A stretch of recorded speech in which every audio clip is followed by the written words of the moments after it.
A good start to an already fucked-up mission. Shuffling sideways, he peered around a crumbling chimney top. He spotted the 5-story walk-up 3 streets over.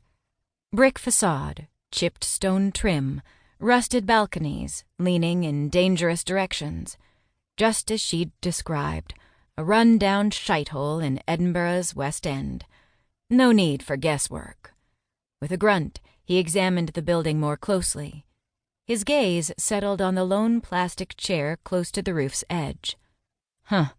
Someone enjoyed being outside. A smoker, maybe. An idealist, perhaps. A human brave enough to sit out at night with huge dreams and even bigger plans. Dragging his gaze from the warped seat cushion, he focused on the entrance. Outlined in bright blue, the door led into the complex from the rooftop. His way in. 1 story down, a single staircase to navigate, a quick walk down a short corridor to leave the letters he carried on the counter in apartment 17. No sweat.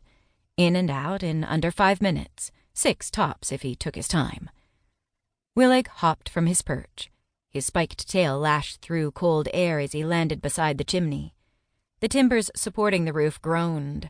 Bricks cracked together, sprinkling him with stone dust, warning of an impending topple. Ignoring the threat of structural collapse, he picked his way across ancient asphalt tiles. Moss and chunks of tar peeled away, pushing between his toes as a garbage truck rumbled past on the street below. Snorting in distaste, he raised his paws to shake the debris from his claws. The black gunk stuck like barnacles to the bottom of a boat. He curled his upper lip. Fucking disgusting, and... "Oh, hell," he grumbled, taking a closer look. "That shite's going to stain." Served him right. Fuck him and his soft heart. Or mayhap the problem originated inside his idiot head. A complete lack of brain power explained a lot, like why he stood in the midst of a city he despised, playing messenger for his commander's mate. Ridiculous. His pre-dawn escapade qualified as Bampot crazy. Particularly since sending a bloody email would have taken 1.2 seconds instead of the rest of his night. But then, Elise had been persuasive. Worried for her friend, she'd wanted to call and explain her sudden disappearance from Edinburgh. Cypress kept telling his mate no, and Wallaig agreed with his commander's stance. Continued contact with the human world and Elise's friend wasn't a good idea. It was dangerous to both Elise and dragonkind. As the newest member of the pack, Elise understood the need for secrecy, promising to cut all ties to her old life, ensuring the safety of all. Logical argument, sensible course of action. Nothing wrong with the dictate, other than the fact it was hurting a female he'd sworn to protect. Wallaig shook his head.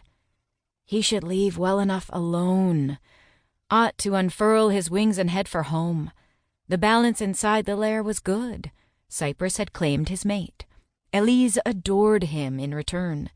Toss in the fact she loved her new life inside the Scottish pack, and... absolutely. Zero question in his mind. He had no right to stick his nose in where it didn't belong. And yet, her upset didn't sit well with him. He disliked the guilt he sensed in her, hated that Elise believed she'd abandoned her friend. Pretty personal stuff, and something he shouldn't know. His fault from beginning to end.